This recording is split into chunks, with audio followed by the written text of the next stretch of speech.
Assalamualaikum warahmatullahi wabarakatuh. Salam sejahtera untuk kita semua. Perkenalkan, nama saya Ardi Ciputra, mahasiswa program studi manajemen Universitas Saber Asia. Pada kesempatan kali ini, saya memilih topik building networking, atau dalam bahasa kita membangun jejaring. Ada beberapa hal yang akan saya bahas. Pertama, yaitu pengertian building networking.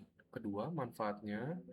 Ketiga, building networking bagi entrepreneur muda. Keempat, faktor penting dalam membangun jejaring.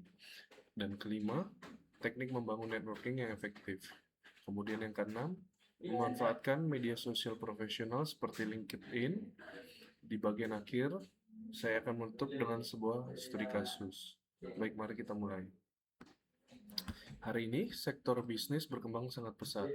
Transformasi digital dimanfaatkan semaksimal mungkin oleh hampir seluruh sektor usaha. Semakin banyak orang yang melek digital, dan semakin besar pula peluang bagi para pelaku bisnis. Pasar menjadi lebih luas, biaya promosi bisa ditekan, siapapun kini bisa memulai usaha hanya dari sebuah ponsel. Tetapi, di saat yang bersamaan, ini juga menjadi tantangan. Tantangannya adalah bagaimana membuat bisnis itu bertahan dan berkelanjutan. Nah, disinilah letak penting materi hari ini. Untuk dapat mengembangkan bisnis di era digital, kita memang perlu menguasai tips dan trik digitalisasi. Namun, itu saja nggak cukup. Kita tetap harus menghargai pentingnya membangun jaringan atau networking. Karena pada akhirnya, sehebat apapun teknologinya, bisnis tetap dijalankan oleh manusia dan tumbuh dari hubungan antar manusia itu. Oke, kita masuk ke pengertian ya. Networking biasanya kita sebut sebagai berjejaring atau memperluas jaringan. Menurut Columbia University, networking adalah proses membangun suatu koneksi dan hubungan dengan orang lain. Lebih spesifik lagi, Investopedia menyebutkan bahwa berjejaring adalah kegiatan bertukar informasi dan ide yang melibatkan orang-orang dengan profesi, latar belakang, dan minat yang sama. Para profesional biasanya melakukan networking untuk tiga hal: mendapatkan kenalan baru, menemukan peluang karir, serta mengetahui berita terbaru di industri mereka dan dunia kerja secara keseluruhan. Jadi kalau kita rangkum, building networking itu upaya membangun koneksi dengan sebanyak mungkin orang atau perusahaan yang dapat memberikan keuntungan satu sama lain dalam hubungan profesional maupun bisnis. Perlu digarisbawahi, keuntungan yang dimaksud di sini bukan semata-mata transaksi langsung dalam bentuk materi. Keuntungannya juga bersifat jangka panjang, misalnya referensi bisnis, akses informasi, dan peluang kolaborasi. Satu hal lagi yang penting, networking bisnis itu artinya aktif menjalin relasi dengan berbagai pihak untuk meningkatkan pertumbuhan usaha kita. Dan networking seharusnya tidak berjalan mengalir begitu saja. Harus diawali dengan rencana dan dilakukan secara konsisten. Sekarang apa saja manfaatnya? Setidaknya ada 6. Pertama, kesempatan mencari peluang kerja baru. Banyak lowongan dan proyek yang tidak pernah diumumkan secara terbuka, melainkan beredar dari mulut ke mulut di dalam sebuah jaringan. Kedua, menjadi tempat bertukar ide, informasi, dan sudut pandang. Kita jadi tahu nih cara orang lain menyelesaikan masalah yang mungkin juga sedang kita hadapi. Ketiga, memperkuat personal branding. Semakin sering kita hadir dan berkontribusi, semakin orang mengenal kita sebagai apa dan ahli di bidang apa. Keempat, mengasah kemampuan komunikasi. Berjejaring memaksa kita berlatih menyampaikan gagasan dengan singkat, jelas, dan menarik. Kelima, dapat saling membantu relasi. Ini poin yang sering dilupakan. Networking itu dua arah, bukan hanya soal apa yang bisa kita dapatkan, tetapi apa juga yang bisa kita berikan. Dan keenam, menumbuhkan rasa percaya diri. Semakin luas lingkaran pergaulan profesional kita, semakin kita terbiasa berada di ruang yang baru.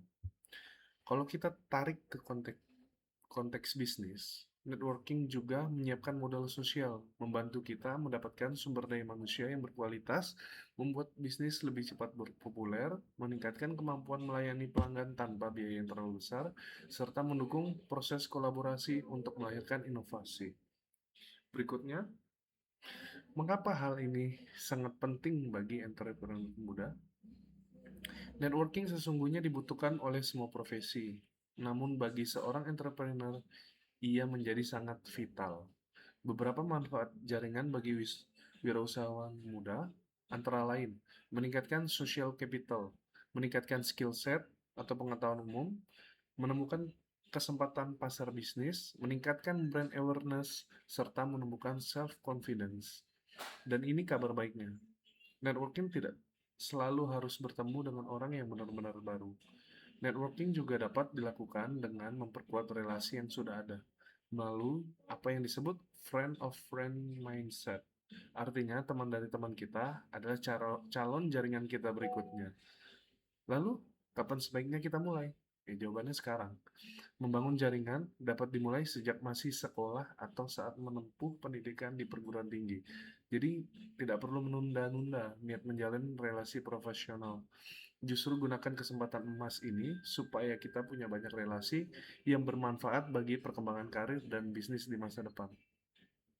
Selanjutnya, bagaimana langkah-langkah membangun jejaring? Ada 5 langkah penting. Langkah pertama, tentukan tujuan networking. Sebelum melangkah, kita harus tahu apa yang kita cari. Apakah kita mencari mentor, mitra usaha, pelanggan, atau cuma memperluas wawasan? Tujuan yang jelas akan menentukan ke acara mana kita datang dan siapa yang perlu kita temui. Langkah kedua, siapkan elevator pitch yang menarik. Elevator pitch itu perkenalan diri yang sangat singkat, kira-kira 30 detik aja. Isinya, siapa kita, apa yang kita kerjakan, dan nilai apa yang kita tawarkan. Langkah ketiga, hubungan koneksi terdekat. Jangan langsung mencari orang asing, mulailah dari lingkaran yang terdekat.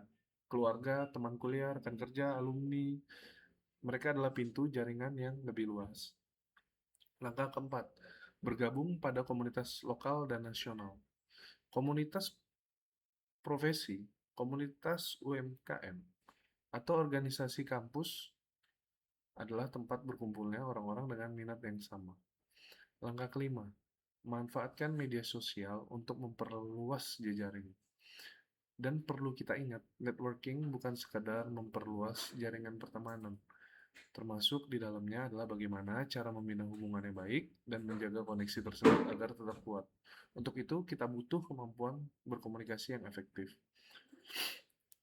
Mari kita bahas poin media sosial lebih dalam. Media sosial merupakan tempat yang sangat sesuai untuk membangun network.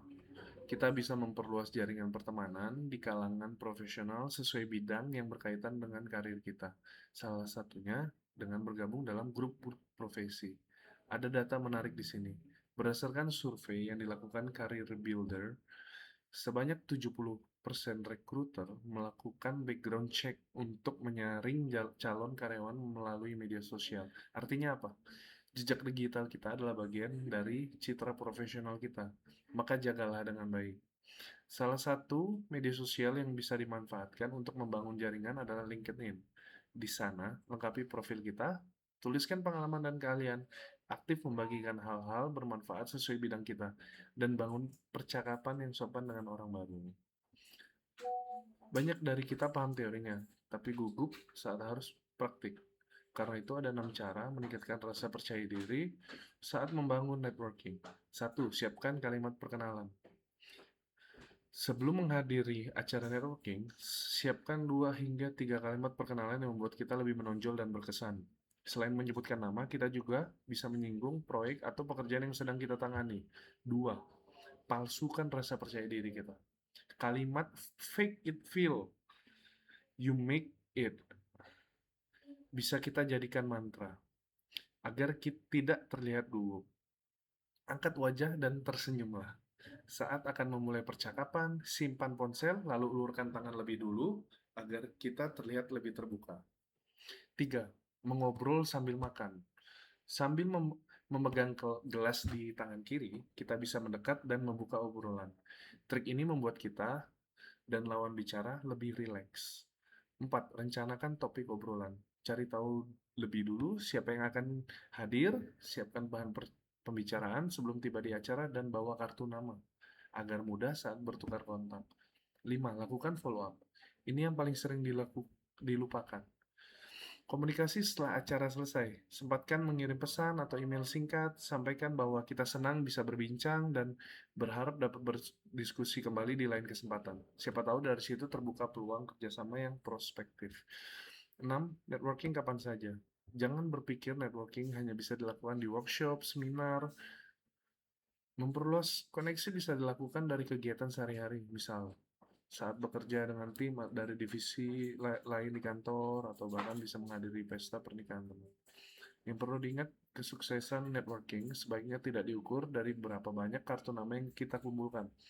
Yang jauh lebih penting adalah perencanaan yang matang dan hubungan yang benar-benar terjaga.